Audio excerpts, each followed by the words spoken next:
என்னுடைய ரொம்ப நாளைக்கு எல்லா வருஷமும் நான் வந்துருவேன். ஏன்னா இத்தனை குடும்பங்களை ஒரே நாள்ல பார்க்கக்கூடிய நாள் இந்த நாள் தான். ஸோ இந்த நாளுக்காக ரொம்ப நாள் காத்திருந்தேன். ரொம்ப சந்தோஷம். யாரோட பேரை நான் சொல்லலை அப்படின்னா தப்பா நினைச்சுக்காதீங்க. எனக்கு மேடை பேச்சு வராது. Thank you so much.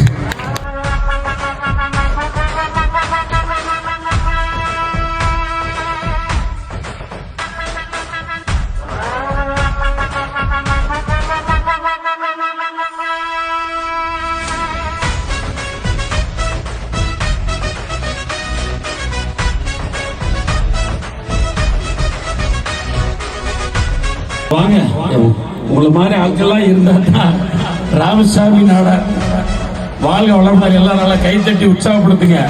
ஆண்டுகள் 100 கடந்து இறைவன் அருளால் இதை மாதிரி 1000 ராஜராஜ சோழன் மாதிரி வாழ்க்கையில எதையும் கொண்டு வந்ததில்லை. வணங்கி விடைபெறுகின்றேன்.